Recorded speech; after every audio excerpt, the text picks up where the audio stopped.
draw on your own face if you're if you're using a camera. You can use Google Draw because I saw Darren Miller, I think, trying it out the other day, and he sort of drew this crown on himself and a big moustache and all that kind of thing. And oh, it was great. It's really nice. He looked truly kingly. I got in a bit of trouble with Darren because I was having a go at him. I was saying, why do you always do your videos in black and white? Is it because you've got grey hair or whatever? And he mentioned it in the titles of his recent video uploading.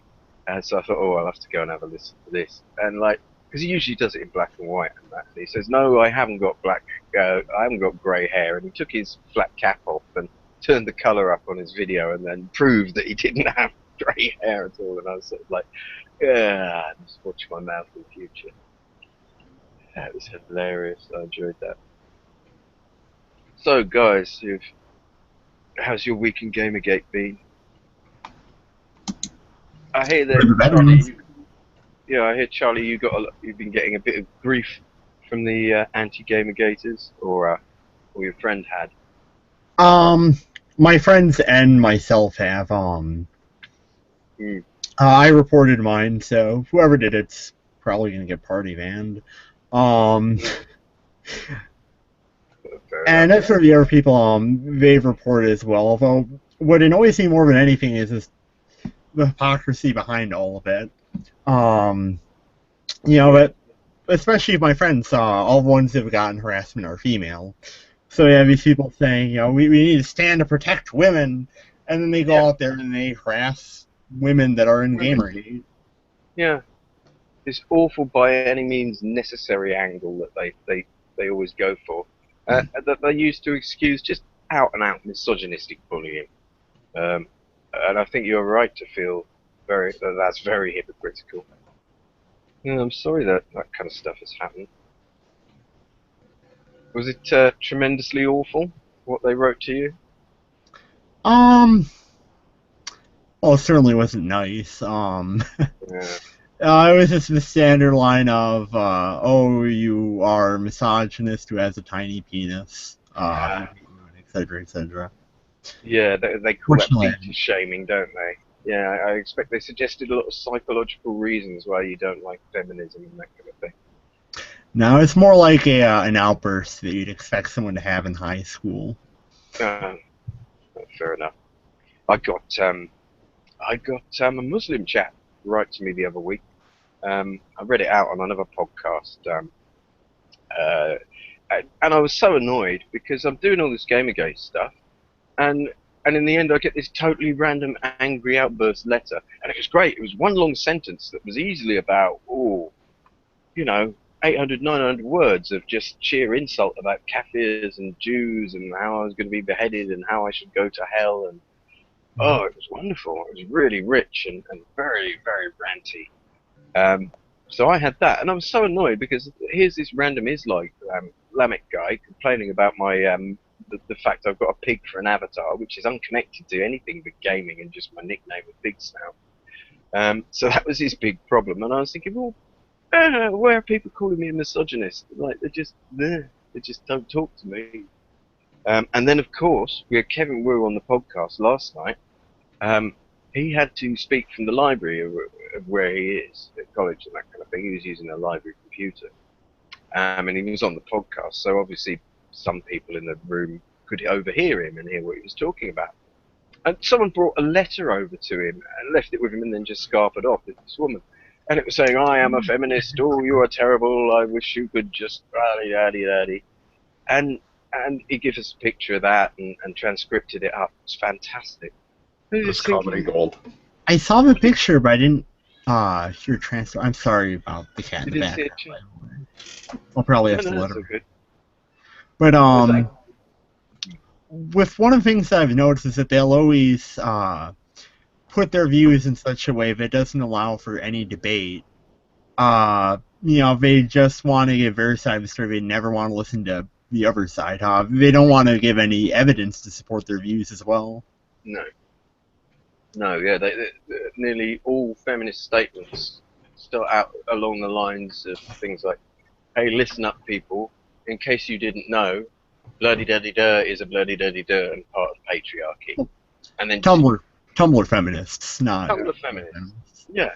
But even essentially, Anita Sarkeesian's videos take that model of she will Uh, make these assertions, throw a little bit of proof up that isn't kind of proof, that is often fallacious, and then close the comments, and she's off. It's almost exactly the same pattern.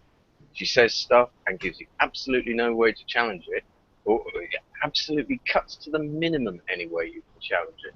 Because that's quite a Sun Tzu tactic, really. He always said, fight your battles at the pinch points. You can, one tiger can stop a herd of deer from crossing a stream, and that is essentially what they're doing by just a few big faces guarding tiny points and allowing no discussion. It allows them to sort of hold vast numbers of dissent off, I think. well, I'd say Um, it's even worse because most of the social justice warriors that you see, they True think that enough. they're doing something good, and they're basically just useful idiots. But with Yeah, Sarkeesian, with some of the outright lying that she does, I'm pretty sure that she's just conning people. She knows that a lot of what she's saying is outright false. Just like when Gamergate tracked down the guy who was sending her threats. yeah, She refused to prosecute, apparently. really. Yeah, she refused to even acknowledge it. And, Yeah, I can she's see. still tacking on Gamergate, even though it's been shown that it wasn't someone related to Gamergate. Mm. And I suppose if she's ever challenged on why haven't you prosecuted, she will act like she's a big magnanimous person and that, oh, well, I'll have to prosecute everyone who's ever said anything awful to me then, and it would be, you know, too much or whatever. She will act like she's a big, the adult. She will act like the grown up in the business. When in actual fact, she's neatly ducking out of ever to having to explain. I'm reminded of another. Sorry for interrupting. No, no, I'm no, no, reminded of no. another thing that happened before the Sarkeesian threat, actually. Like right during the half Chan break. Mm, Um, it was during the start of the He for She campaign, yeah, and the site popped up basically saying that it had Emma Watson's nudes unless she dropped feminism that they would release them. This is blamed on 4chan and the people in B, and I believe that there is an implied link to Gamergate as well. Well, the people in Gamergate, various boards on 8chan and half-chan, tracked down the site and found out that it was related to a viral marketing group. yes, And they basically posted all the information for it. And then the next day, you had them change their website saying, oh, it was just to point out the threat of anonymity online. We can't allow anonymity or unrestricted yes. speech. And the thing is there was never any apology for saying all of these people were doing this. Very, very serious things. Yeah. Nor was there any media attention to the people who actually did track it down to them. Instead, No. they just reported their own revelations like they did out of the goodness of their hearts. Whereas I believe that it was a false flagging, and they basically made that statement to try to cover their asses. Mm, mm, it's likely. Yeah, it's be less than good. Their tactics are evil. No doubt about They that. really are. They don't care who they hurt as long as they get their own ideological way. Yep. Yep. Very much so. I mean, they have that. They have a phrase for it, don't they? They're like by any means necessary. Um, they're always saying that kind of thing. I mean, that phrase is. I think who is it? Not Martin Luther King. Malcolm X had used that phrase several times, and they always use it. What they always mean by this vague weasel term is that like, yeah, you should be prepared to like fucking kill people for our socialist goals. You can't let people get in the way of what you want to do. Any tactics are fair in in our ongoing and continuing, ever-expanding revolution. So if you've got no goals and no plans to ever finish your revolution, and you're prepared to do anything to get to your goal, then that just means that you're going to be an awful shit to people for a very, very long time. Indeed. Without end. All of this is also starting to bite them in the ass because they go after, well, they viciously go after anyone who they think is even slightly pro-Gamergate. And because of that, they end up getting a lot of neutrals. Like the stuff that you see with David Pakman. Yeah, no, I'm glad you raised that. Yeah. I was saying that myself earlier today. They are going to hit so many neutrals and block them off from all sides of the Gamergate debate, especially the people who haven't made their minds up. Because of the extension of this block list, it attacks, it cross-references people who know numerous Gamergaters, which could be like, if you think about gamers are often in guilds and game clans, that might mean that like 2 or 3 people in a guild are pro-Gamergate, and the rest of the guild are going to get lumped in together because they're all friends with each other because they have to play games together. You think that's going to happen time after time after time in the gaming community. And yeah, I think you're very, very right to say they've sort of really fucked up there. It's amusing. Also, speaking of threats earlier, you've seen the threat that was sent to Queenie, right? No, I hadn't heard about that. Oh, it was posted on the Gamergate harassment Tumblr page. I have that one saved. Unfortunately, that Tumblr is terrible because you can't really separate the serious threats from the ones of people just being douchebags. Yes. But I have to say, I'll bring it up and read it off in a second. Okay.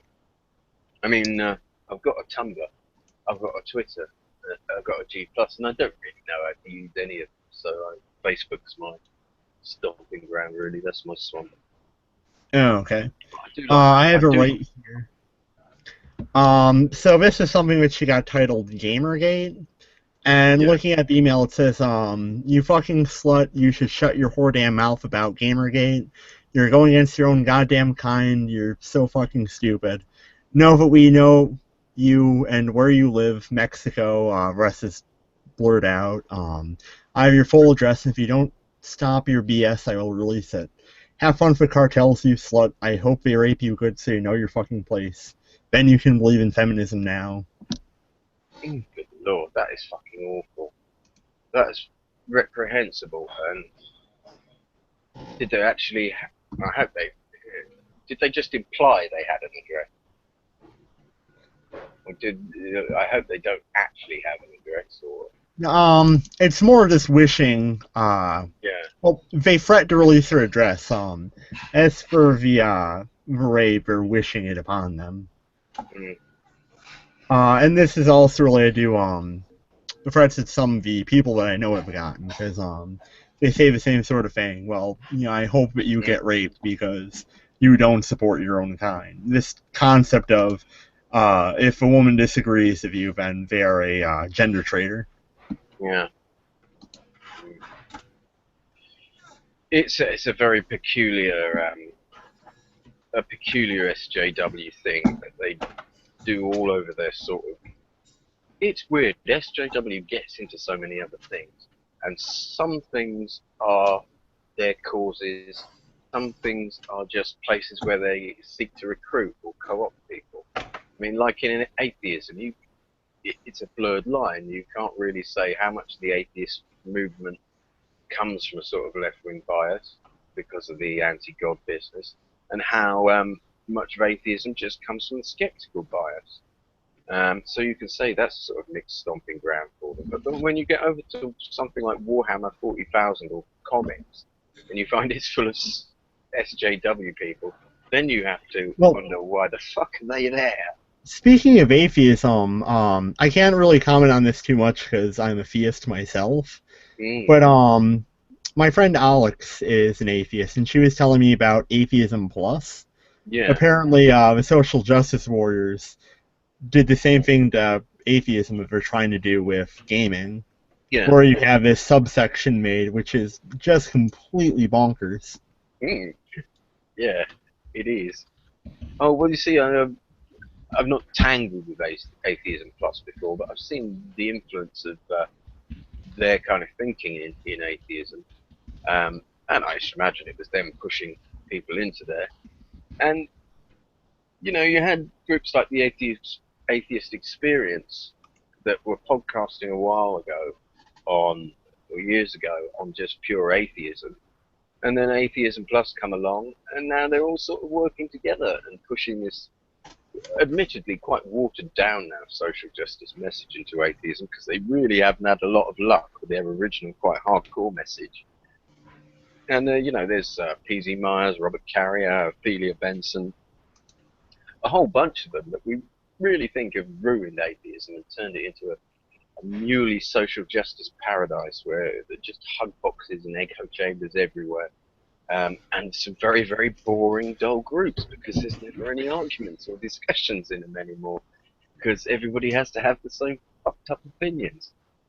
So yeah, having seen what's happened in atheism, um, I would sure, I would not wish that on gaming, because it will ruin things. It, every community that this kind of thinking comes into gets polarized, split into separate camps, and then nobody really is communicating very well on either side, and the communities just sort of become stale and stagnant, and members go and they just don't particularly do anything. And sooner or later, there's just SJWs stomping around everywhere like crazed Borg. That's my worry for gaming. Just trying to think. Yeah, I mean, So, can you give me a bit of context for this whole SJW Warhammer 40k? Because I don't really play it, but can you just explain? haha, I can't really, because I've found out little bits of it here and there in the process of doing Gamergate stuff, and all the time I've sort of said to myself, well, this is Warhammer 40k. We're sort of doing the Gamergate thing, and then we're going to think about maybe pushing into rescuing other spheres that have been influenced by SJW.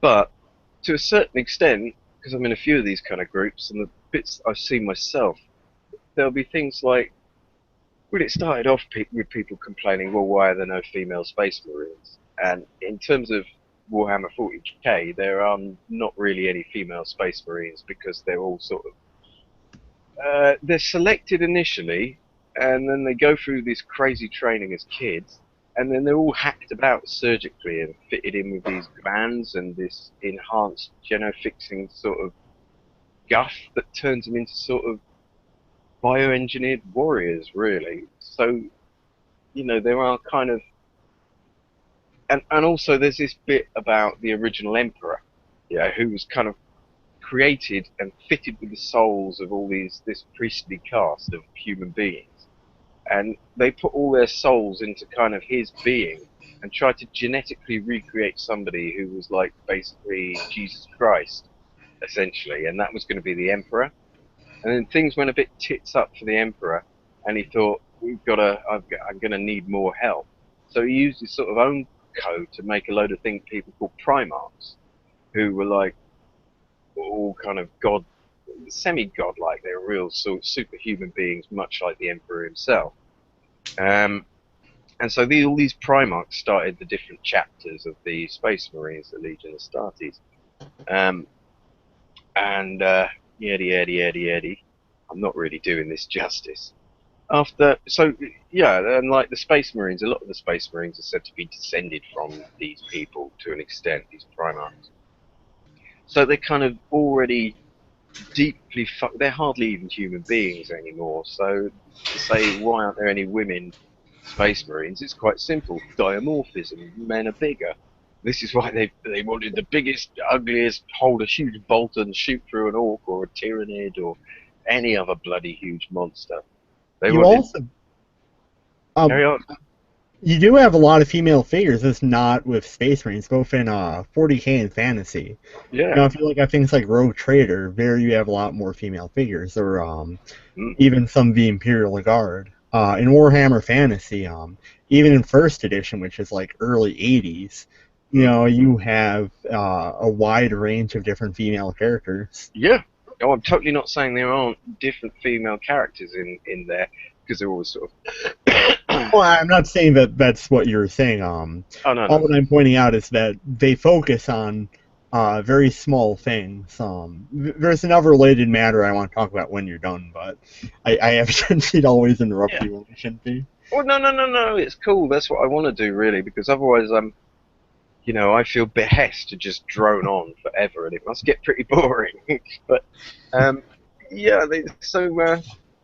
Where I was, yeah. So the Space Marines have sort of reasons why they are men, and they kind of are already female sort of Space Marine sort of things. There's these. Is it the Blood Angels or Blood Ravens or Sisters something? of Battle, I believe. Sisters of Battle, that's it, yeah. I'm getting it, so I'm mixing myself up here, because it's all names. So these are Sisters of Battles, and I think there is a possibility for female commissars and that kind of thing. So the kind of answer is they're trying very hard to push social justice in there.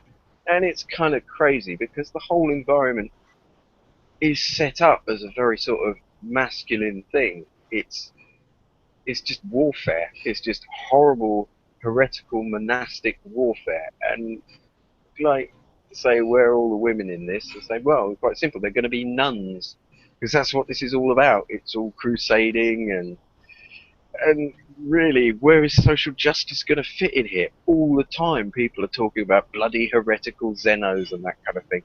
This is, by its very nature, quite misogynistic, racist. It's playing games with those ideas. It's doing what you want, but more subtly.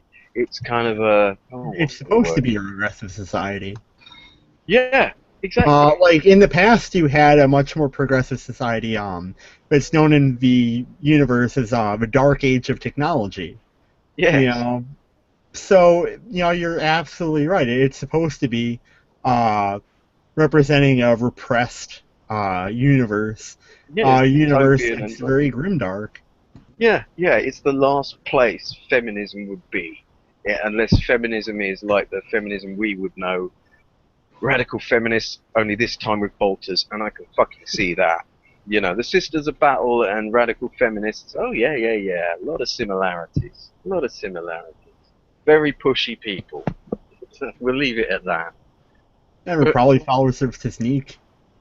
Yeah, they would be like chaos has Tear touched down them. patriarchy. Yeah, I don't like their taints. No. You wanted to jump onto a subject. I think I'm done with Space Marines. So what I was going to mention is another franchise, one that actually hasn't been released yet, which is Warhorse Studios' Kingdom Come Deliverance. Now, early on, they said they wanted a strong female protagonist for the intro, not the Blacksmith's daughter, the Miller's daughter. But they end up getting this. They wrote her into the game. Seems like a very strong female character. But Kotaku ran a hit piece against them, claiming that the game is not diverse enough. Saying they're terrible because they don't have black or female knights.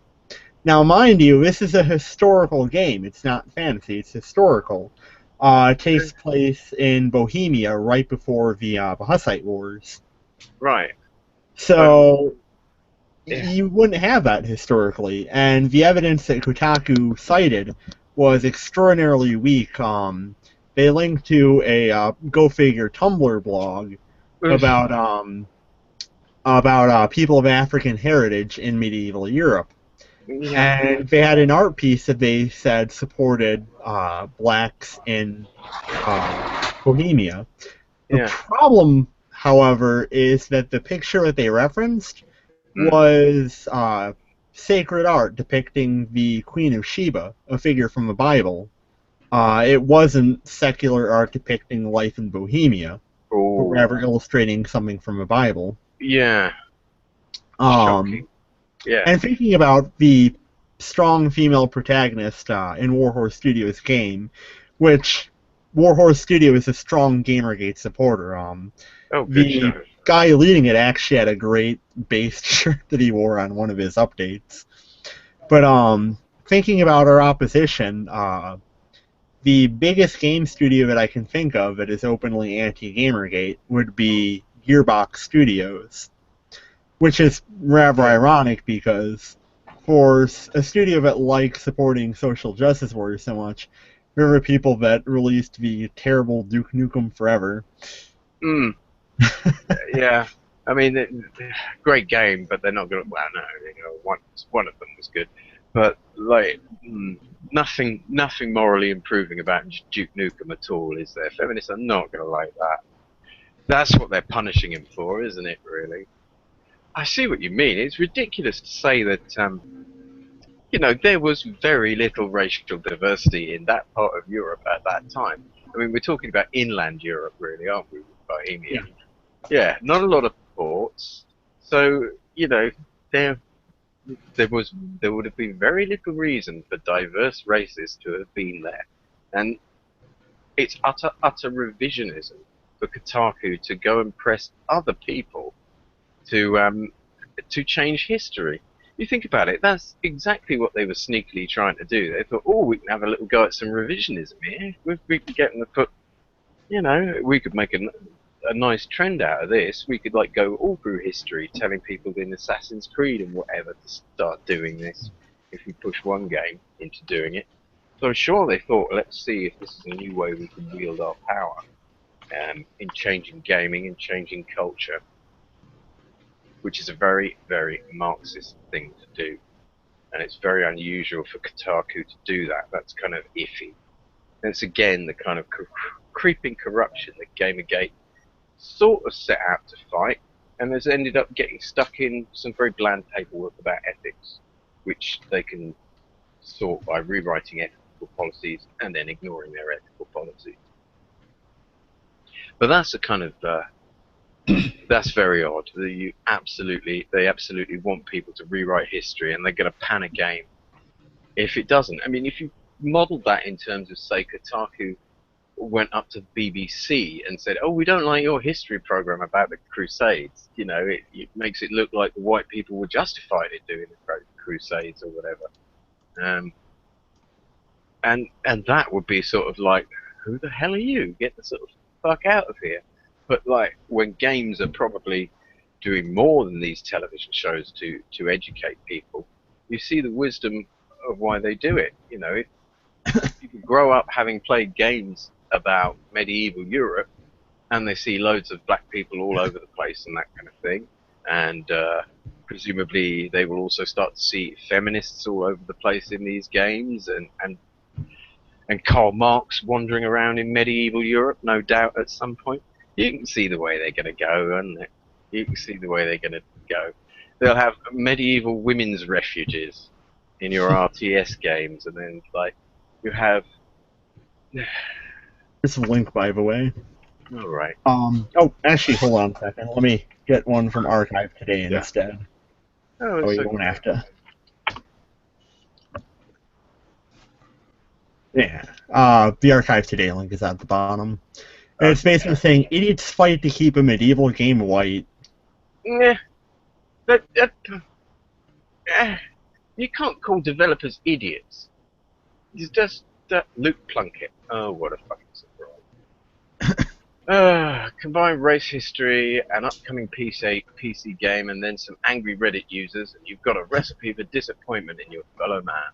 The Daily Dot has a nice summary of what happened when a curious onlooker asked a niche but awesome internet historian, medieval POC, people of colour, who highlights the presence and contributions of non-whites to medieval European society. Yeah. Whether it would be accurate for the upcoming RPG Kingdom Come Deliverance to feature characters who weren't white. It's an honest and interesting question. No, it isn't. One that probably has you Googling non-white medieval Europeans right now. No, it doesn't. But things got nasty when subreddit Tumblr in Action got hold of it. getting angry like only angry internet men can, and making the leap that this innocent academic question somehow posed a threat to the racial hegemony of a game that's not even out yet. The fuck? With the racial hegemony of a game, it's not real, is it? So anyway, they moan on a bit more. Yeah. The comments are fucking terrible. Let's have a look at the comments. Yeah. Like, I'm reading one, and somebody's saying, "There's no two sides throwing a fit, you illiterate shit eater." The article clearly indicates someone asked a historian an interesting question about the ethnic diversity of medieval Europe, and a bunch of wannabe neo-Nazis went nuts over it. The South Pakistan morons like yourself said there's some turd sandwich always douchey answer squarely in the middle forever and always thing going on, so fuck you, you gigantic fucking loser. But the thing is, you know, as the person said, the picture they are linking as evidence is of the Queen of Sheba. And the people behind Kingdom Come Deliverance, they have an entire team of local historians that they're working with. Now, this isn't neo-Nazis, this is historians. And archaeologists and little old ladies that run museums out in modern day Bohemia and that kind of thing. Yeah. And university academics in real historical subjects, not bloody gender studies. Yeah, they've got a fucking nerve, haven't they? They have got a nerve. It's shocking, like modern San Francisco Bay Area Americans trying to tell Europe what their history was. That's shockingly sort of racist, really. Kind of. Or, no, it's sort of internalized racism, isn't it, really, by proxy. And the thing is, medieval Europe certainly had people of all sorts of races hopping about. But, you know, they would be far more likely to be Jewish people hopping all around medieval Europe. And that in itself is the interesting question you could have in a game about race and prejudice and all that kind of thing. And that is going to be missed because it doesn't fit with their people of colour idea. Mm-hmm. I mean, certainly medieval Europe had its problems with racism, but probably of more significance was its problems with nationalism. Although you can't really call it nationalism, it's feudalism. And the fact that people were very warlike. I'm looking at the Tumblr link, and I'm not seeing anything talking about their academic background. Well, it's Tumblr. I mean, you can't cite Tumblr as anything that's worse even than Wikipedia. It's like citing your mate Jeff down the pub. Well, I mean, just this talk of, oh, we have a historian that says this, really reminds me of David Barton. You know, there you have a historian that makes a lot of very interesting claims, which are shot down by pretty much every other historian worth their salt. Yeah. Well, there are historians who claim that aliens did it, to a degree. Anyone can call himself a historian. Sargon of Akkad is a historian. I was hoping to become I didn't admit. Unfortunately, Sorry, you were saying. lost my job before I could finish. You lost your job before you could finish. What, speaking? Yeah. Has someone just fired you? No, I actually quit. I was only being paid for about actually less than half of the time that I was working. So I quit thinking, I'll get a better job. It's not going to be too hard to find a new one. Spoiler, it is. It's really hard to find a new job. Oh, God. Yeah, that's annoying. Like, right about have various history books. But equally, if you're only being paid half the time.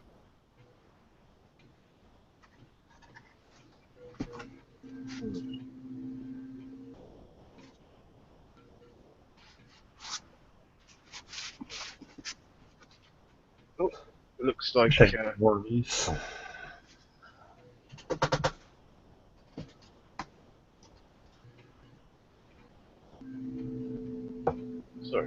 times I'm just scrolling through my newsfeed looking like anything interesting in gayeeeee, but it's not been the best day for gayeeeee stuff.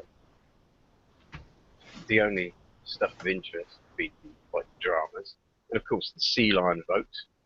We're naming a sealion to support the was it just over $5,000 raised for the World Wildlife Fund by gayeeeee, which is a very wonderful thing. Oh yeah, the FTC, what's that? The Fair Trade Commission. Tech Raptor released an article earlier this evening that's saying that the Fair Trade Commission has forced Gawker to make disclosures for affiliate links.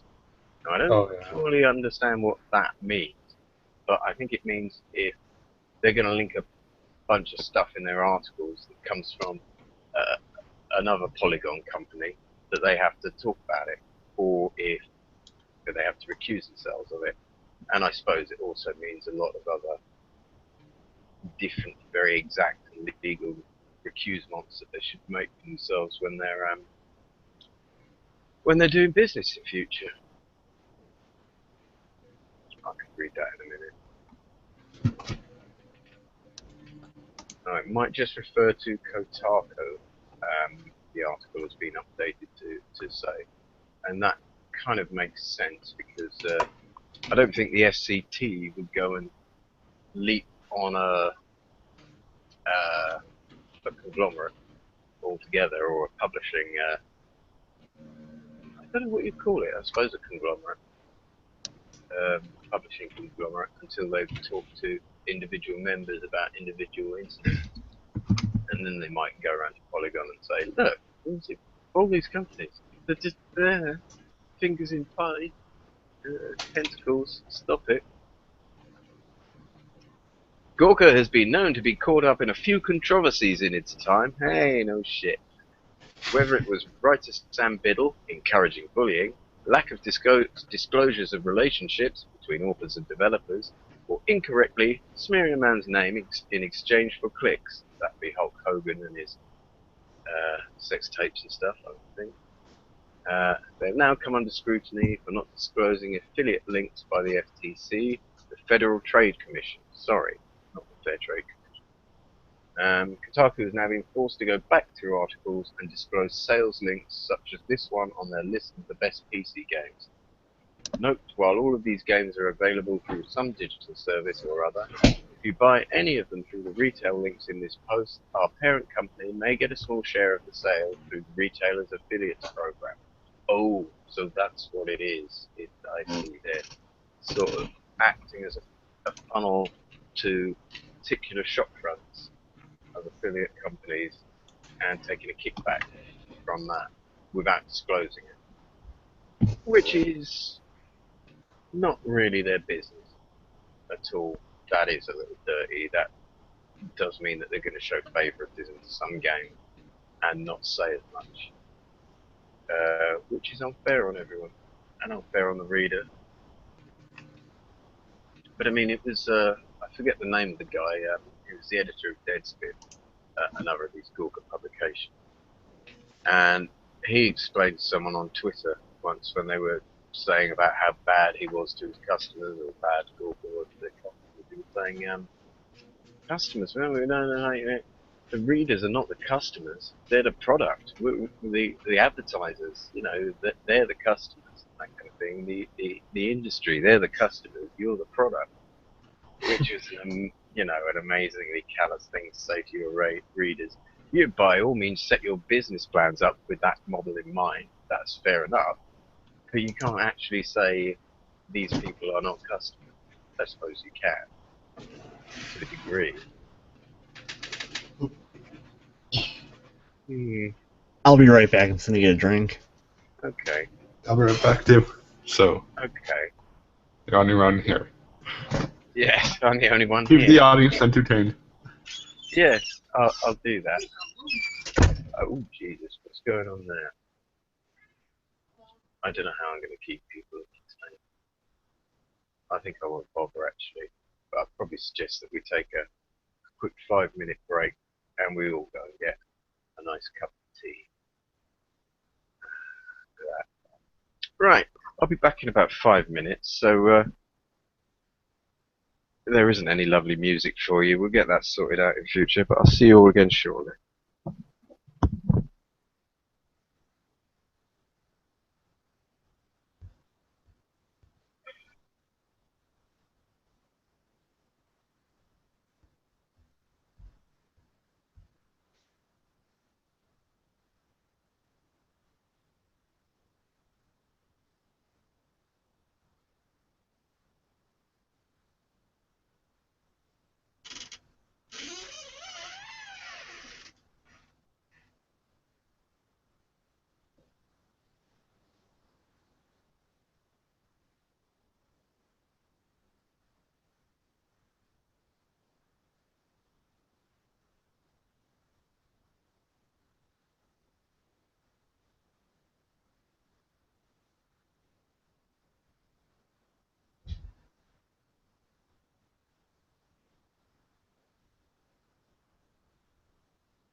I'm back.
You want to come in? Welcome back.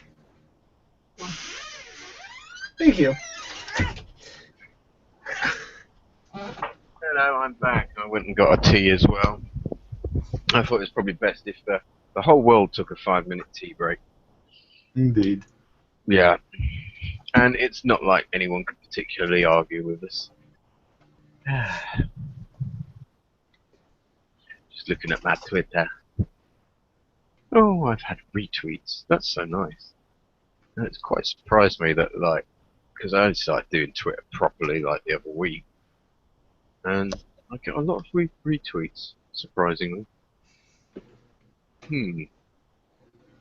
Yeah, I have another fun topic that I'm not sure if it's been covered before, seeing as how this is the first hangout I'm in. Ryulong, the person who's been doing a lot of edits to Wikipedia, in particular anti-GG edits, and who has also been insulting Gamergate people on Twitter, while claiming neutrality on Wikipedia. He was told by the creator of Wikipedia, Jim Wales, he should step back. One of the major reasons because he was given money by the anti-Gamergate crowd. And one of the major things of Wikipedia is if you're receiving money from a group linked to something, you're not supposed to be editing the articles on it. But after this warning, he went back and he's still editing. So Yeah. He might be topic banned. That was weird, because I was looking at a picture of a cat on Twitter when your cat went off there. I love cats. That was so weird, because for a second there I had this sort of mental brain fart, like this cat on Twitter had just meowed at me, and I was like, what the fuck? That's on Twitter? What? You should add me on Twitter. My name is Yeah. actually Crazy Catman. Creepy Catman. Okay. Right. Oh, Crazy Catman. I'll link Crazy Catman. Okay, yeah, that's. Yeah. Well, you're add me too. I'll link it. To all people called Crazy Catman. I've done that as. Ah, there we She's go. really agitated because she's hungry, but I can't feed her yet. No, it's a bit early, is it? Yeah. Yeah, she's diabetic, so I have to give her insulin before she eats. Ah, I see. And insulin time is 11 o'clock. Mm-hmm. Excellent. Sorry, yes. What's your name, Alex, on Twitter? Oh, here it is. Sorry. Oh, let's come back to the room. Oh, right, yeah. Another link, yeah. Yeah, I don't use it much, but I'm Ian Davis 0, but you probably just realised that because I've just both started following you both, so I should pop up on your notifications page. Yep. Yeah. I'll follow you back. I don't like the colour of Twitter. It's horrible. I don't like that blue. I like the Facebook blue. It's sober. It's respectable. But Twitter You can is change just your a colour. bit too pale. Can you? Yeah. I can change the colour of this. Of your profile. Oh, I'll do that. Over here. Yeah. I'm not going to be one- investing. Not going to be investing much time into Twitter. Seeing as the partnership that they're having with Wham, it seems pretty bad because one of the board of directors for Wham has links to, I believe it was Squawker. Right. Yeah. I think it was Oh Jezebel. yeah. Well, Wham does, but it just depends how much notice Twitter are going to take with Wham, because in a way the thunder of Wham was stolen by the BDSM girl or whatever, because everyone sort of thought, this is the best way to fight GG. Yeah, we'll use our block bot. Haha! It's like a machine. It's like setting Terminators on you. And sort of then their robots turned on them and that kind of thing, and they were like, "Oh no, my creation!" But what's the third again here? Well, what drives me nuts about that is they were claiming it was a anti-harassment tool, but when they're talking about the whitelist and the blacklist, especially when it came to I can't remember the guy's name, the other one was Margaret Gell. Right. They basically said, it's not to stop harassment, it's to stop GG. Because one of the people on the whitelist was a known harasser who would send horrible and awful and sexually explicit messages to women on the Gamergate side. And he was on the whitelist, whereas Margaret Gell was on the blacklist. Apparently she's whitelisted now, but the fact that the person said it's about blocking Gamergate and not harassment, it's insane that any organization that seeks to push itself as a professional organization would do this. It's fucking insane. It is. It's totally out of order, and it's depressing they get away with it. But they do.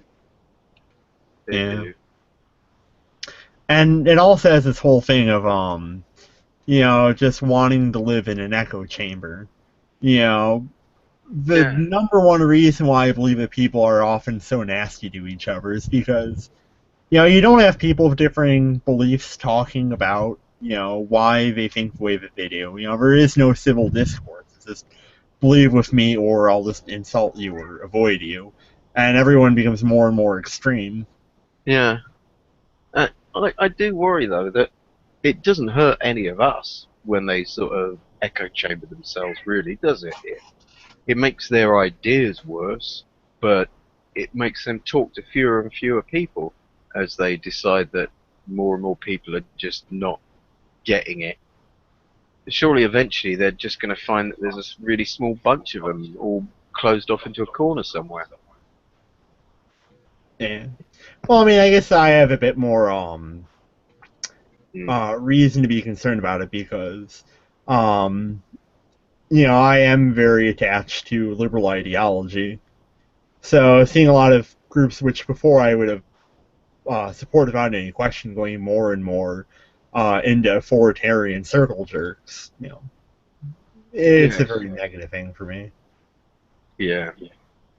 It drove so many people away from a lot of areas of left-wing thought and liberal thought. And yeah, I can't see that that's done them any good. They've polarized a whole load of stuff, but they've polarized it into their tiny group and the rest of the world. There's So, also another problem too. It's one that my friend brought up in her video, which I should really link. Which is about female game developers. Now yeah. there really isn't this push against female game developers like we're saying. No. My friend Alex, she's in STEM, as well as a few other females that I know, and well, I can't say all of them, but the ones I've talked to, I found it a very welcoming environment. Hmm. But when they're going on the news and seeing, oh, all these gamers hate women developers, they'll get harassed, they'll get rape and death threats. That will get a lot of young women who, before were thinking, oh, I totally want to do this, and it'll give them Hmm. second thoughts. It'll make them say, well, if all these bad things will happen, then maybe I shouldn't do it. Yeah. And that's a loss for everyone because they could come out with something that could be the next great game. Yeah. It's annoying because the games industry has for years been trying to get women into the industry and also to get women interested in playing the games and buying the games. Yeah, that's a huge step backwards. Yeah. And they've done a great deal of good work, which is why we're at the stage we're at now. And it's so depressing to see these feminists stomp in here, these radical feminists. Yeah, maybe for the adamantium, because as I said, I know a lot of excellent feminists, a Yeah. fair amount of them supportive of Gamergate. Yeah, yeah. But, I do, it's just, I don't mean anything by it, I just forget. Yeah, it's By radical the feminists. radical ones that are most obvious. I mean, they're the only ones that are really the problem. And not even all radical feminists, I don't think. Like the fine young There was- capital. Yeah, I mean, two of them will describe themselves as radical feminists. Will vociferously describe themselves as radical feminists, and they don't see the need to do this kind of strange Marxist divide and conquer Saul Alinsky type tactic. So yeah, I can't even really say all radical feminists. Just some shitballs. There's some shitballs. But the video that I was mentioning, if you have some spare time, I strongly recommend you watch it. Her YouTube account is Keikosphere, Right. and the video in particular that I'm thinking of is called "Not Your Shield: Why Social Justice Warriors Don't Represent Me."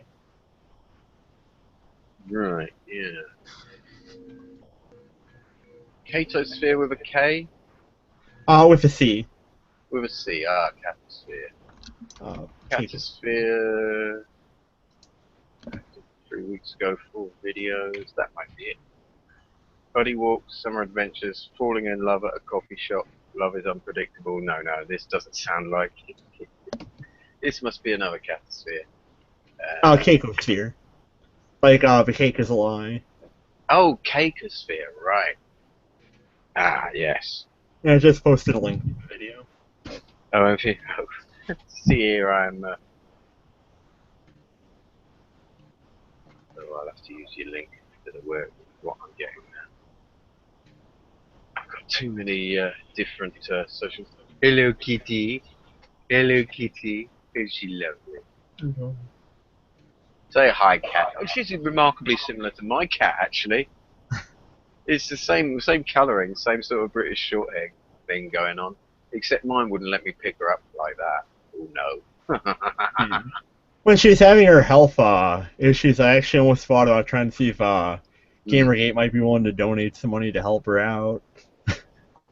Although luckily it didn't get to that point. Yeah. Oh well, yeah. They might be. We've helped a sea lion, so You never know. yeah. And if the cat's prepared to pop up on YouTube occasionally, look, it's waving. Oh, Gamergaters, the cat is waving. Oh, that's brilliant. Yeah, I'm sure they would end up help. They would certainly want to help out with pet expenses. It might. Oh, I don't know. I'm sort of sworn to avoid campaigns. Right, I'm on the video. I'll subscribe to the channel because I can't really watch it now. Yeah. I'm listening. It's a long one, too. Mm-hmm. Is it? Right. Cool. But that never bothers me, to be honest. I will. I'm addicted to podcasts. Really, I will listen to them all day long. You know, even really, really long 4 or 5 hour ones. I'm quite pleased for. I'll have them on in the background, and I'll be doing all sorts of other things while they're running, and it just stops me getting bored. I find, or feeling like I'm on my jack. You know what I mean? It's more like being in an office than just sitting in front of a computer. Keeps me Oh. sane. I'm pretty sure that none of the anti-Gamergate people I've linked that video to have ever watched it. Really. Yeah. Hmm. They usually just immediately delete my replies. There was one girl that I went to college with, and she posted a article about Shirtstorm, and I read it because, you know, I'm pretty neutral on the subject. On one hand, I think he got way too much flack, but on the other hand, I think it's a really tacky, terrible shirt. So I read the article to see, you know, what the person had to say about it. You know, I'm willing to listen to both sides about it. But like after the first paragraph, the person went into this whole rant about how Gamergate is evil misogynists or people that are completely retarded, and I replied to the girl who posted it, like, you know, this article is bullshit, not because of anything they say about Shirtstorm, but because, you know, the majority of the people that I know in Gamergate are women. I gave her some examples of harassment that my female friends have gotten. Immediately, she deletes the post and unfriends me. Then later, I message her and it's like, you know, I thought we were friends. You know, why do this? And she tells me, oh, I've gotten a lot of flack about Shirtstorm, and, you know, I disagree with it, and anyone that, and I basically point out, like, I wasn't saying anything about Shirtstorm. In fact, I was saying, like, right at the beginning, you know, this isn't because of the stuff with shirt, this is because of what the offer says about Gamergate. Yeah. And of course, I never got any reply to that. No, because apparently harassment has changed now. Oh, even retweeting There stuff. you go. You know, there you go. She has one less friend now. Well done to her. Sorry, you were saying, mate. I'd rather talk over you there. It's fine. It's just this tendency to delete and judge before they even read any arguments put out in front of them. You know, there's also some which I think are hostile. Like, before the whole Gamergate thing happened, I was a fan of the Gamer films, made by The Dead Gentleman and Zombie Orpheus Entertainment. And then they later went out to be anti-Gamergate. Like, I asked them, like, there was a slight debate, but then they ended up deleting all the pro-Gamergate comments and banning me from their thing. But I still had some of the individual actors as friends on Facebook. One of them posted about the harassment that Anita got from that guy in Brazil. Oh, no, not the guy in Brazil, I'm sorry. This is with doxing of Felicia Day. Right. And they're saying, oh, well, Gamergate doxed Felicia Day, where I basically pointed out, you know, no, I can't see anything supporting them. I linked 2 Gamergate threads, one on 8chan and another one on Kotaku in Action, with people condemning the action that happened and giving her messages of support and you know, basically saying they'd help track down the person if she'd work with them.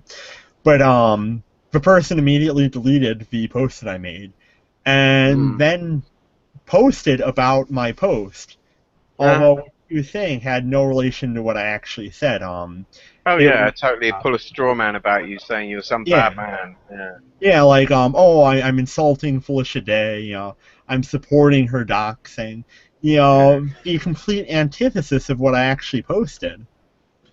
And then, of Well, course, she unfriended and blocked me too. yeah. But it Well, just really pissed me off because, you can't even say, I support this person, let's work together to fight harassers. When you say stuff like that, you still get told, oh, you're a terrible misogynist. but Margaret Jealous got a lot of his stuff. She's called a harasser because she but runs Gamergate Harassment Patrol, a group of people specifically to stop harassment online. well, you've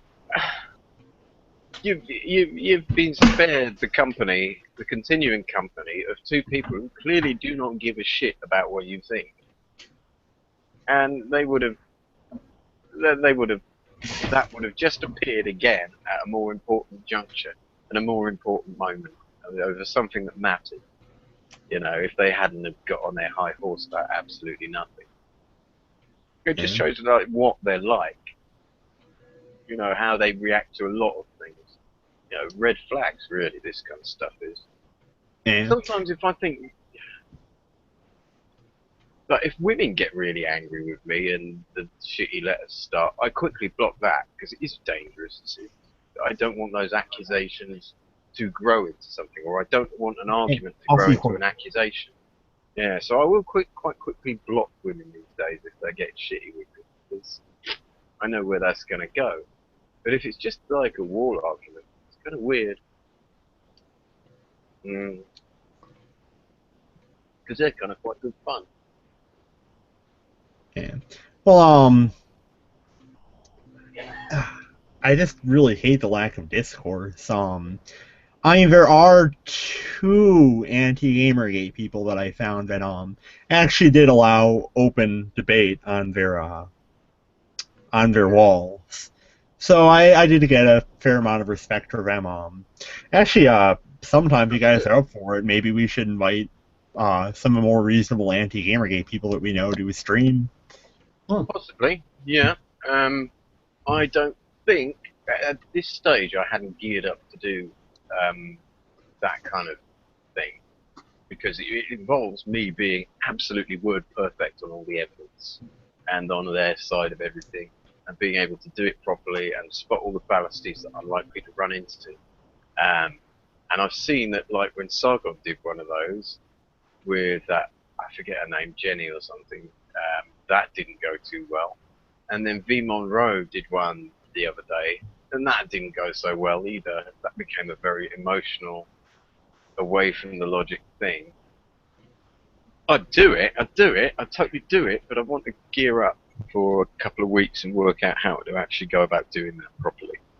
Because otherwise it'd just be really fucking embarrassing. You get some little 19-year-old... You could do like a continuing thing, because what I'm saying is a civil debate, where you don't have any of the personal insults going on, and you get people to talk about what they're worried about, what evidence do they have to support their side. Because if it's two reasonable people that differ, both can gain from talking, and they may have some points that we never thought of, and I know that we have a ton that they don't know of just because they've been fed misinformation. In particular, I really want to find the evidence supporting Anita refusing to prosecute the Brazilian guy, because I think that would go a very far way to our claims of professional victimhood. Yeah. Another thing I'd like is for some of my female friends to get on, because I think that they have a lot to say about claims of misogyny and where women are in Gamergate in respect to how they are viewed by other people. Yeah, I mean there is no doubt that and I've certainly seen it over the years. To an extent, there is some casual, careless misogyny that goes on in gaming, often around like the player-to-player scene, player versus player scene, and clans and guilds and that kind of thing. Because you'll have two big teams of people egging each other on, at war with another team, and that kind of smack talk stuff happens when you've got big mob teams of players. You know, some of it's smack, but some of it crosses the line into being quite misogynistic smack talk. But it's not organised misogyny. There aren't Yeah. really any clans or gamers or teams out there that will say, "Oh no, we're men only." I'm afraid no, we don't let any women join. It also has no link to Gamergate. Yeah. Like if you go on anything, you'll see these same threats. You know, it's trolls, and you have trolls for anything. Mm. But what bothers me is somehow every troll gets linked to Gamergate. Yeah. You know, they have the narrative. "listen and believe" slogan, whereas the Gamergate has "trust but verify." Yes, yeah. But that's deliberate. Yeah. But and we have that. See, I'm glad you brought that up because we have that slogan. And then today and the other day, in terms of Steve Tom Sawyer and in terms of Internet Aristocrat and maybe even King of Pol, there's been the opposite of trust but verify. There's been mistrust and then a load of supposition and assumption. Like they go around, assume everybody's guilty, make up some half-assed conspiracy theories that make them sound pretty cool, and they go and peddle those. And, Speaking of King of Pol, you remind me of one of the things I really love about Gamergate. With King of Pol, you had some false claims made that were called out. yeah. And this is a huge difference compared to Anita, where she makes false claims and people blindly support her, even after it's been conclusively shown that they're lies. Gamergate has constantly shown that they are willing to take responsibility for their members, you know, but they're not willing to spread untruths. Yeah. I mean, sometimes you do have things that have been proven wrong that get repeated by Gamergate, but this isn't out of any particular hostile intention, just because they didn't know. Like, for example, what's his name? One of the people that Zoe Quinn was claimed to have slept with before the story, she didn't. But the thing is if you look at the early videos that are posted, like Internet Aristocrats, he clearly said in all of the Five Guy videos that it doesn't matter that it was sexual. Her sex life is not of importance to us. What does matter is that she has connections and she's getting positive media because of it.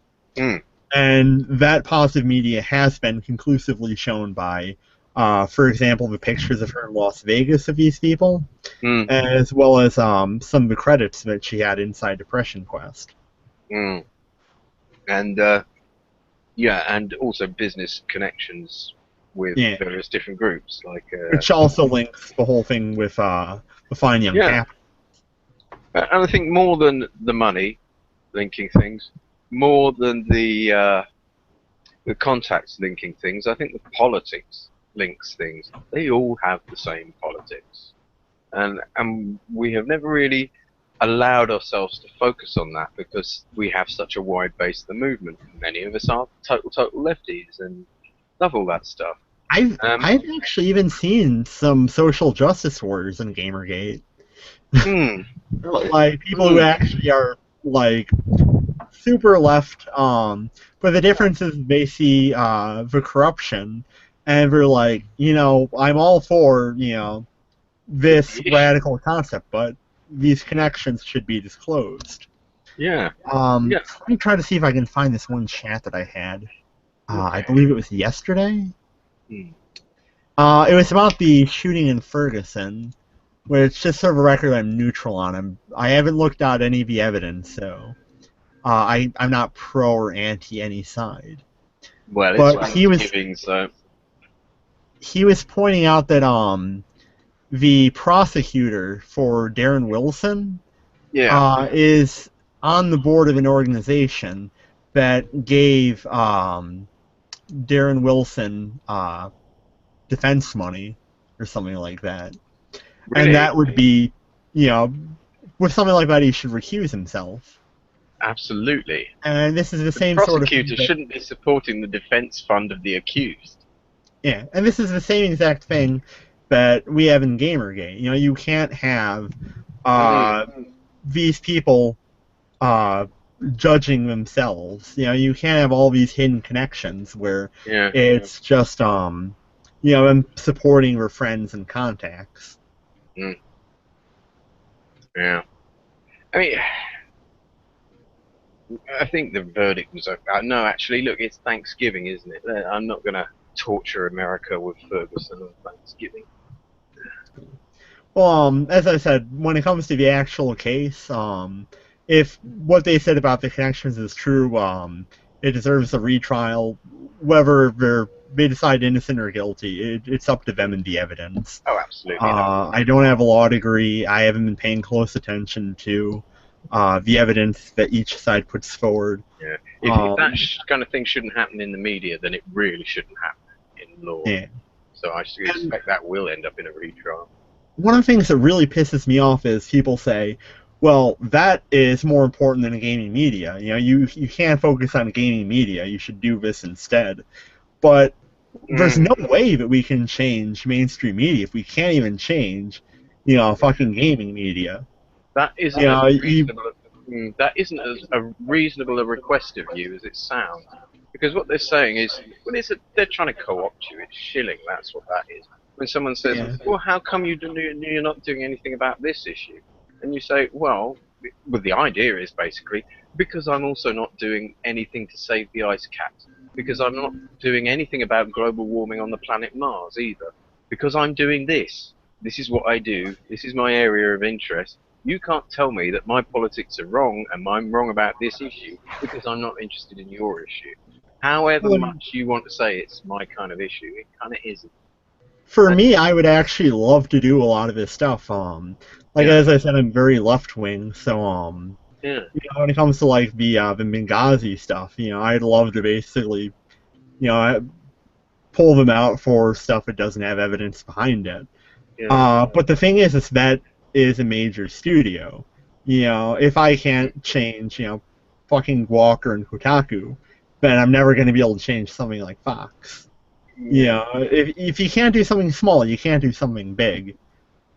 And just the way that people are fighting you based upon truthiness is ridiculous. Truthiness, yes, yeah. And of course, that's what really led to my political what's what I'm looking for.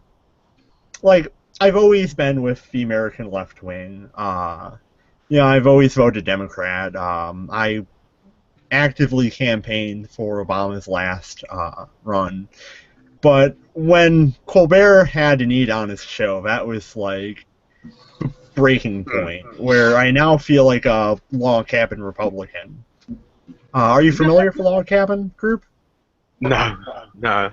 Basically, it's fiscal conservatives, Republicans, who are homosexuals. Right. So they have the problem of supporting the party that they agree with fiscally, but that also thinks that they're terrible people for being gay. Because of the big Christian thing, yeah. I believe in progressive fiscal policies, but these same people that share a lot of my views think, oh, well, you support Gamergate, you must hate women and be a terrible misogynist. Yeah. And it's been so damaging to everyone.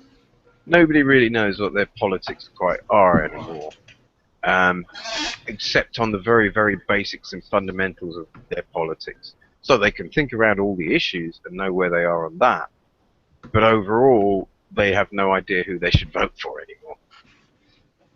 I think that's the way things have gone because of the SJW stuff. And I think more than just voting, it's your entire community disappears. I was very active in all of these different left-wing Facebook pages. It was the same thing for my friend Alex. The girl who got me into Gamergate. She is very left-wing too. And now it's just all these people, you just feel distanced. Yeah. I used to religiously watch Colbert, but seeing Anita there with no opposing questions, it's the kick in the nuts. Yeah. It's odd, isn't it? I mean, it's no consolation to you to say that you're better off away from people with these political or who treat their politics this way. Because you know sooner or later that they will get very lazy about their politics, and instead of doing what is right, they will just do what works, no matter how creepy, scary, brutal, or whatever it becomes. Because I mean, well, they reckon for a while that Steve Tom Sawyer had been attacked because because the people who not because of Gamergate, but because these people who were pestering him anyway had managed to find some stuff about him online that let them accuse him of being a misogynist, which basically is Gamergate stuff. They said, "Oh, this guy's some kind of internet misogynist because of the Gamergate." I think that's what. And then they attacked him, and he had to leave his house. And they hassled his girlfriend and whatever, and said, "Oh, he's no good." So yeah, I mean, how long is it before all of the hate mongering that they've done actually spills over into some real violence against a Gamergator? Well, I think it already has if it's swatting. Yep, true enough. It already has if there's swatting, that's true. But,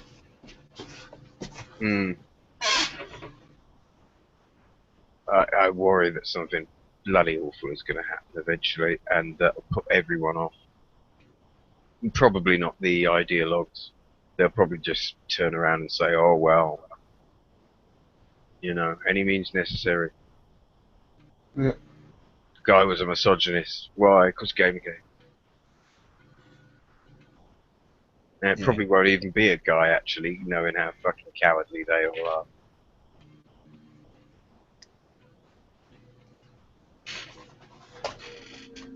Yaddy.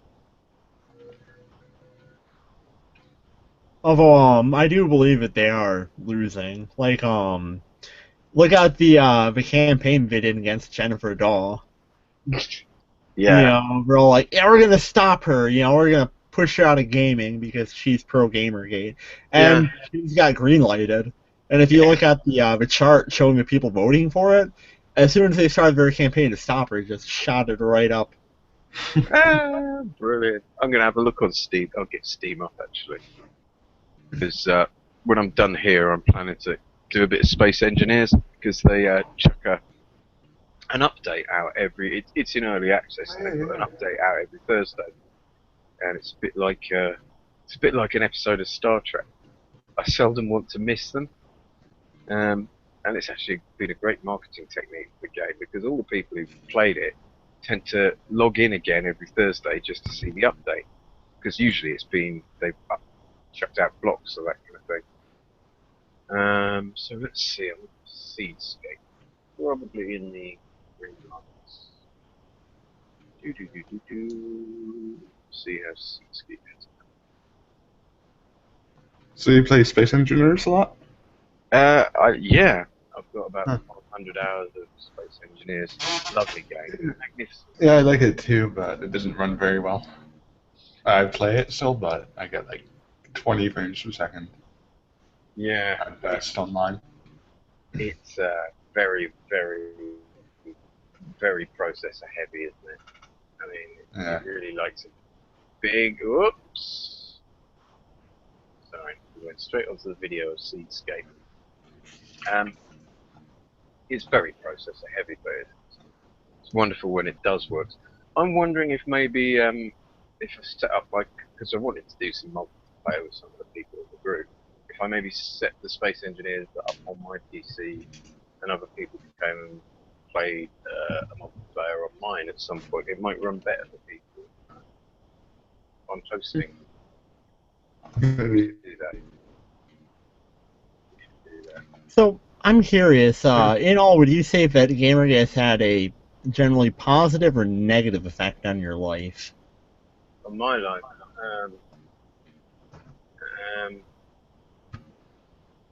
it hasn't changed it much. So I was kind of doing this thing anyway. So probably in negative terms, it hasn't changed it a lot. In positive terms, yeah, sure. I mean, I've got lots of new mates out of it. We've done some podcasting, which is something that I'd always wanted to get a bit more into. Gamergate has given us just enough audience to make it sort of worthwhile doing these kind of things, and worthwhile in times of just anyone listening, really. And that's been fun. That's been a lot of fun.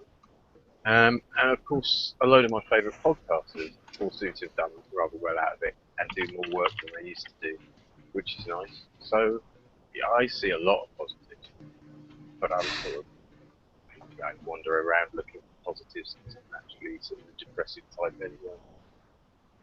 Yeah, I think it's been good. It's certainly been memorable. What about you guys? Don't you love this kind of stuff? I have Yeah. I have met a lot of really great people.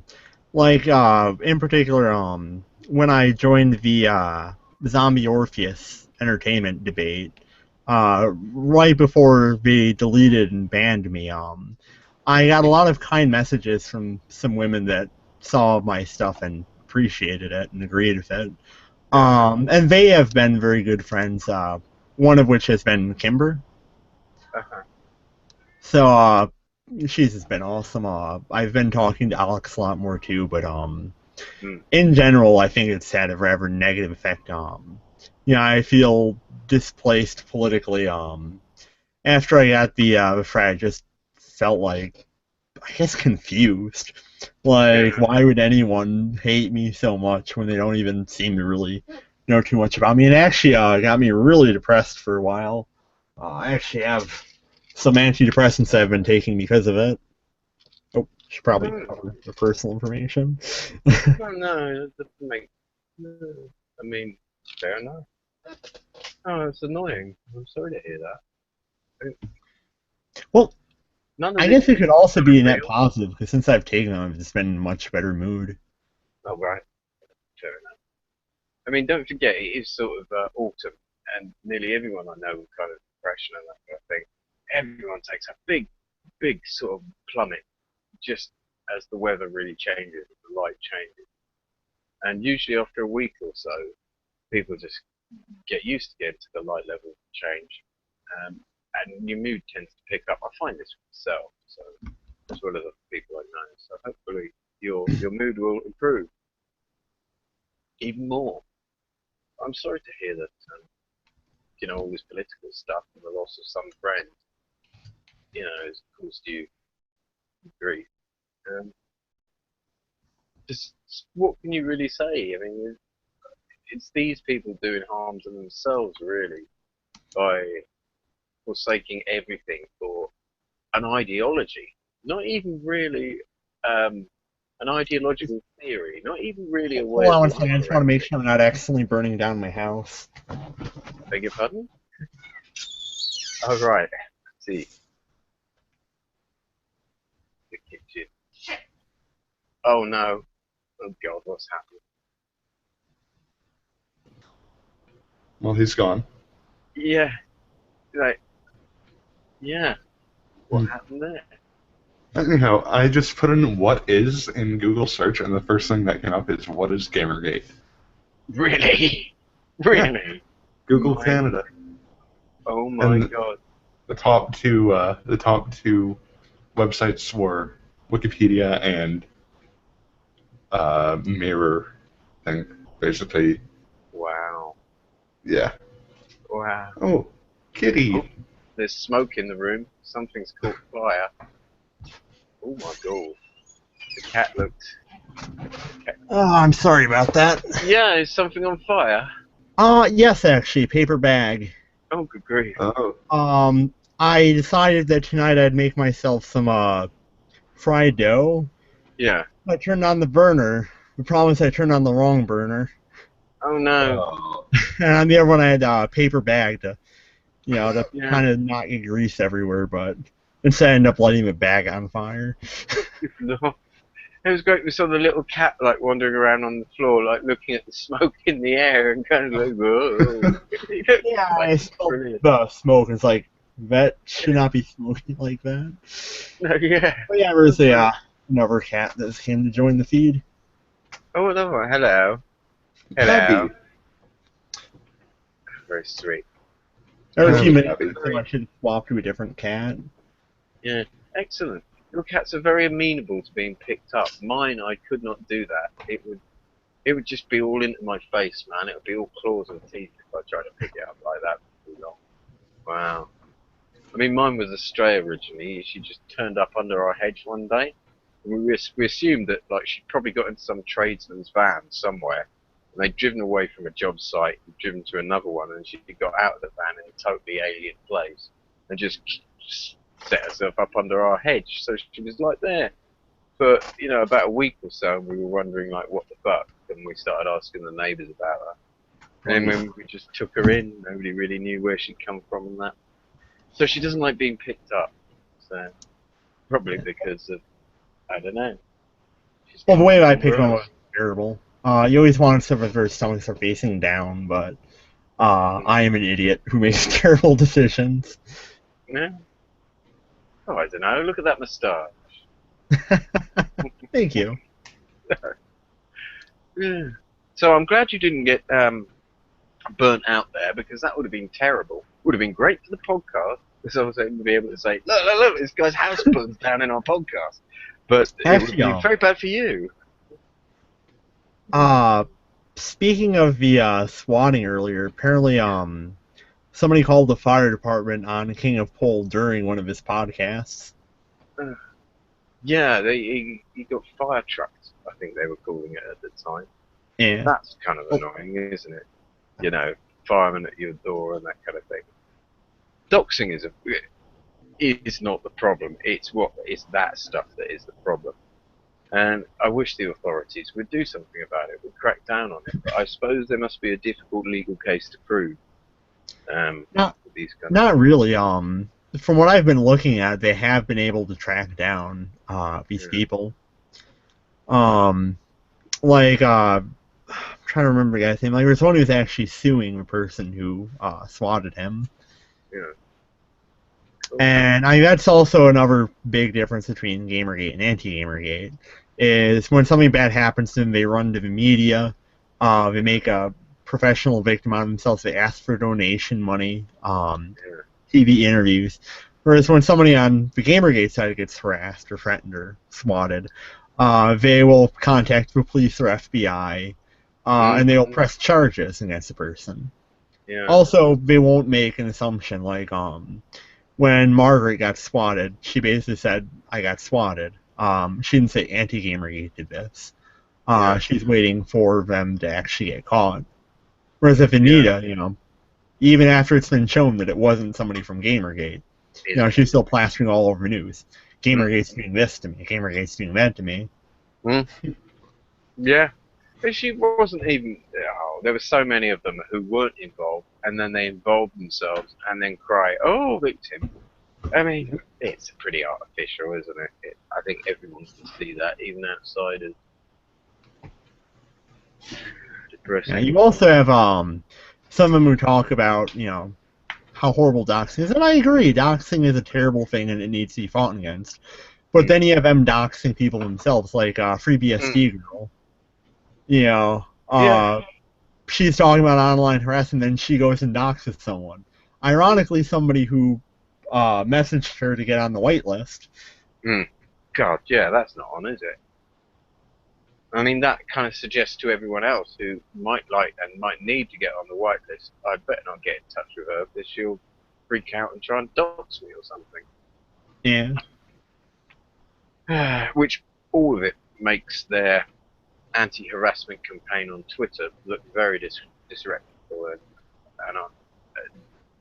discreditable, because they had the wham thing, which was quite professional and quite worrying, even though it was only 2 people and they couldn't really do all that much.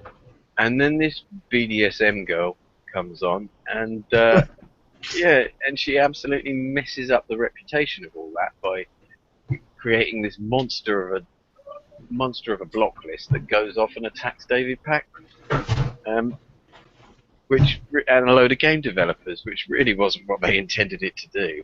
It was totally Well, it's one of their Frankenstein. regional presidents. Yeah, yeah. Yeah, and the other thing is that it's caused people to go into her background, and they've discovered that she has issues. She's been in prison and stuff, and she's not the sanest cookie in the box.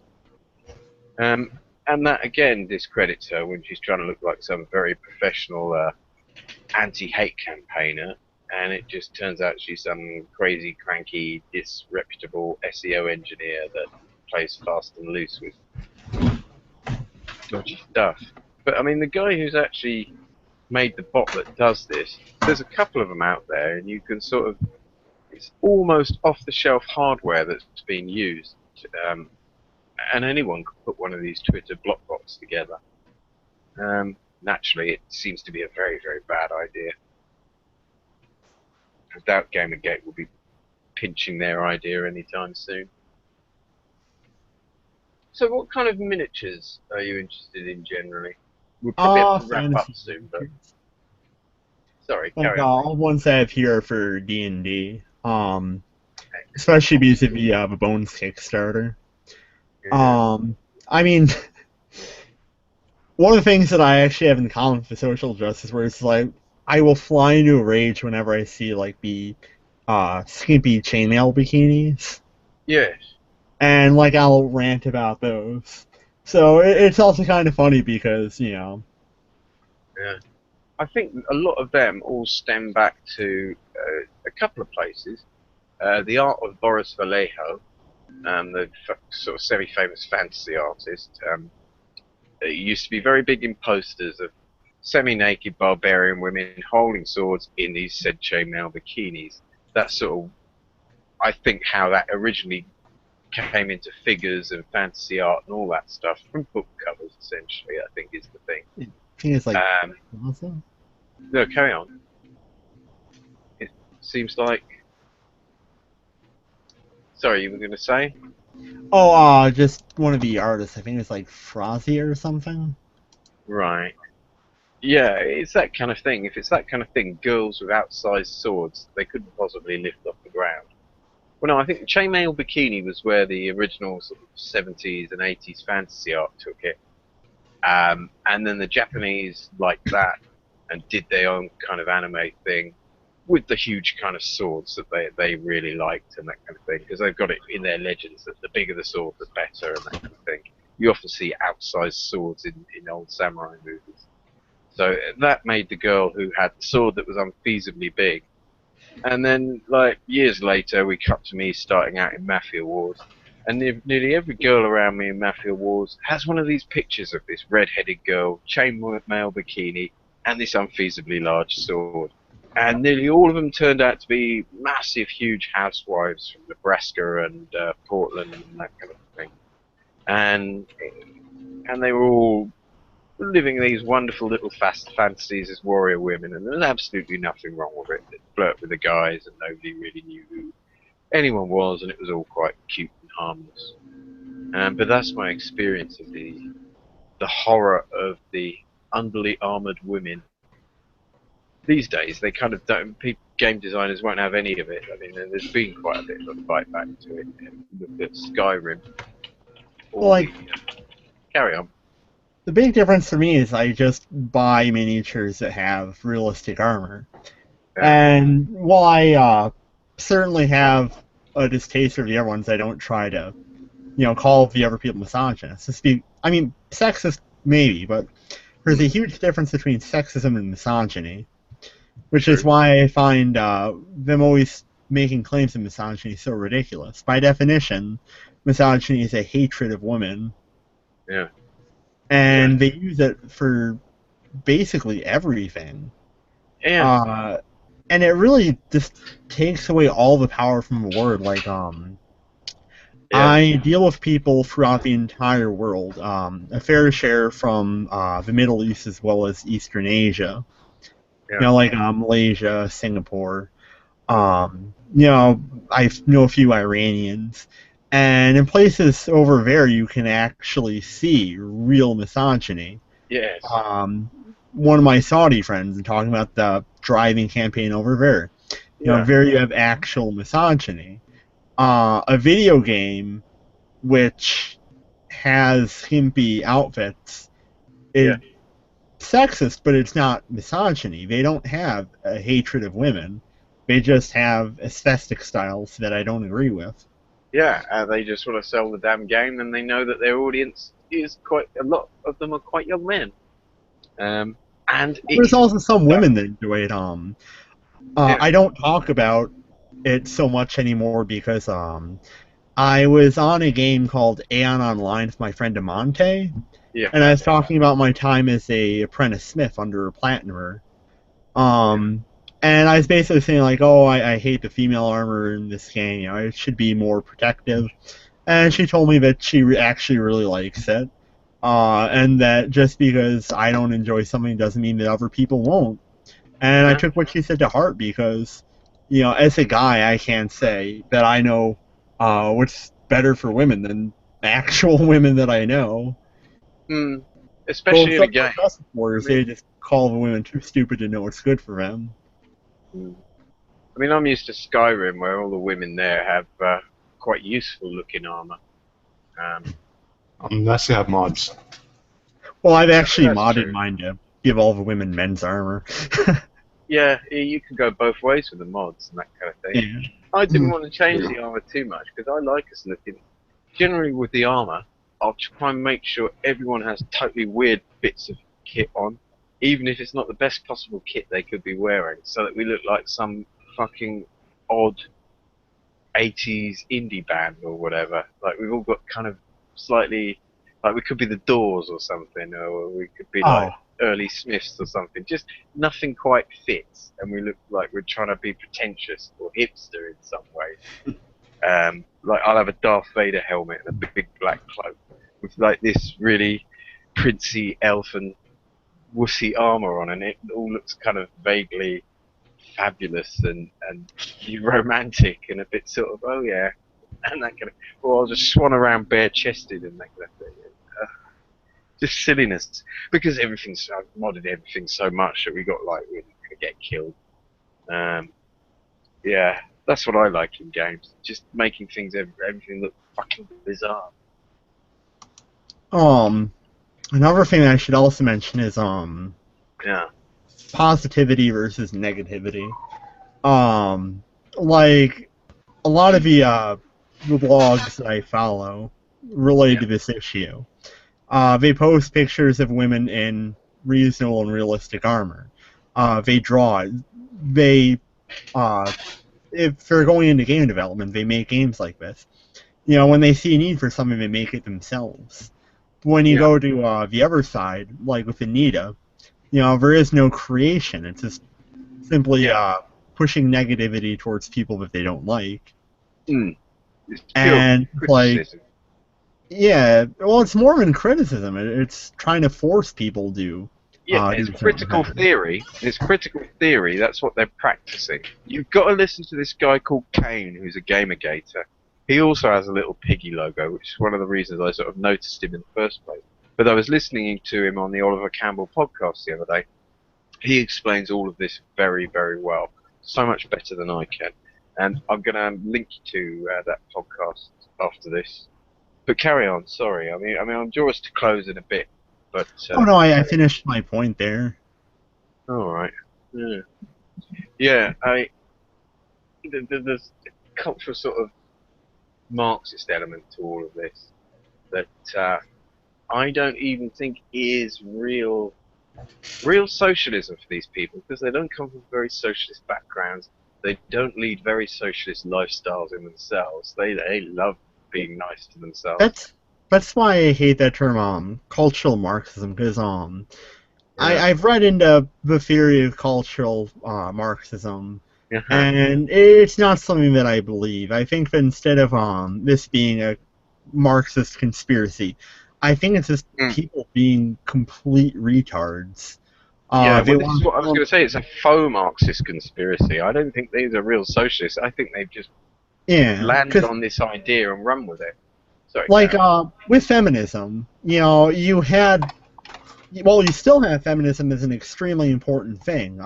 Yeah, Stopping female genital mutilation, voting yeah, rights, stopping things like marital rape, yeah. um, speech, working out about positions. But the thing is, in the U.S. at least, most of these issues have been resolved. And I think that a lot of these people want the same feeling of importance about writing the world as the people in the past did. Mm, So instead of doing something hard like fighting misogyny that's going on in the Middle East, yeah, or some of the racism that you have in places like Malaysia, they instead decide to invent their own problems. Because this is something that they can all rally against, the invisible patriarchy, yeah. where they have no repercussions. No. Like what I think of racism in Malaysia, there is one Chinese journalist who was killed by the government, and nothing happened because he is Chinese. You have non-Muslim groups Mm, uh, being completely fucked over. ruthlessly Like, for example, persecuted. the bulldozing of Hindu temples. Mm, This stuff is dangerous to go into. You yeah, know, they want all the feeling and self-satisfaction of being progressives without actually doing anything progressive or risky or making the world a yeah, better place. yeah. They were only going to stage a revolution if people allow them. If it came to push and shove, they wouldn't be able to do it. Like they would get nowhere. You are going to need to charge that barricade, my lad. Oh no, not in these shoes. You also have some very backward stuff like before I said, I've always been involved in left wing stuff. So, Mm, like, one thing that I would do is I would fight against racism. Like, I would actually talk to neo Nazis and be like, mm, hey, if you're willing to talk to me, I have Jewish ancestry. I don't believe in you, but mm. I want to talk to you about why you believe this stuff, and maybe see if you'll soften your view towards gays, Jews, different groups. The And whole. I've actually had Mm, fair luck. I've gotten 3 people that I can think of to drop adherence to National Socialist ideologies. mm. Um, but I'm trying to think of what was the Oh. original point that I was saying. Fuck, I can't even remember what I was going to say. No, Uh, you've had some success with arguing people around from National Socialist viewpoints. oh, Um, with racism, but yeah. like there's one friend that I know who's a what's sort of when you leave the country and go to another one because of An emigre? not just an immigrant, but somebody who does abusive conflict. Oh, you've lost me now. Um, Uh, somebody anyway, who's a Refugee. country. this guy left Iran because he decided, Oh, a refugee. yeah, a refugee. He's a Yeah, or refugee from asylum Iran seeker. Yeah, yeah. because, like me, he's a history nut, and he decided that he would follow his ancestral religions. He became a polytheist. Right. And as you're probably familiar with, Yeah, Islamic countries have very serious penalties, including death, for apostates. yeah. And So he's polytheism well is really familiar. not liked. Yeah, And he runs some pagan polytheist blogs, which is where I met him. yeah. But he constantly gets accusations of racism because he points out problems in Islamic religion and theology. And since Mm, Islam is not a race, there's no. Chinese Muslims, there's American Muslims, or white Muslims, I guess I should say. Um, but just this fact that you know the term racism is being widened to something that it's not. Yeah, You yeah. know, they could deal with actual racists, but they'd rather just pussyfoot around and just be super politically correct, Yeah. even I if mean, it goes against everything they believe in. Gays being stoned. Oh well, I don't want to be an Islamophobe. mm, Um, I mean, I guess I should be careful talking about Islam because I also know some liberal Muslims, especially from Malaysia. mm. But I mean, just this thing where you can't even debate it without them calling you racist. It's nuts. Oh, we lost Alex. Never mind. I was going to bring the podcast to a close in a minute. Anyway, It's fine. You all should be heating up now. I am looking forward to some delicious fried dough. yeah, I was thinking you've got food in the oven, and that I'd best let you go. Equally, it's getting late here, and I can hear people going off to bed, so I best round things up. It's been great fun. Thank you, Charlie, for coming. I wish I could also thank Alex, but I think I think he's dropped offline. I just imagine that's why he disappeared without much of a yeah. So I should be doing another one of these tomorrow if you want to drop in or anything. Yeah, it'd be my pleasure. Hopefully I can get in contact with Alexandria, because I think that she would have a lot of interesting things to bring to the table. Yeah, I mean, if it's when you were talking earlier about meeting people from the other side of Gamergate, if it's people you know really well, then that's fine and that sort of thing. But I've seen people embarrass themselves by arguing with anti-Gamergaters, and it would be something I'd need to prepare for otherwise. But if it's just mates of yours, on the other hand, that's fine. Well, we're not close since they're Facebook friends, but nonetheless they've been respectful, and more importantly, they have allowed open debate. And that's something that I've seen, well, I can't say very little, because in all honesty, in the Gamergate side, I see a lot of willingness to talk. Kotaku in Action allows anti-Gamergate people to post there. It's on the anti-Gamergate side where I'm not seeing the willingness to talk. Just going to Gamergazi and try to say anything there, really, and they'll just instantly block you. Yeah, I've never really even looked at it. It has a very, very angry tone all over it. Yeah, very vicious, very uncivil, and yeah, very. They like to generalize a lot, even if there's no evidence linking it. Yeah, this is it. It's just angry rubbish. There's nothing really there that tells you anything about their thinking, just that they're angry. They don't like misogyny. All right, I best let you go. Enjoy your fried dough, Charlie, and I shall see you later on, no doubt, back on the internet. Yeah, it was a pleasure. Thanks, magnificent moustache. Brilliant. Excellent. Thank you. Catch you later. Have a wonderful night.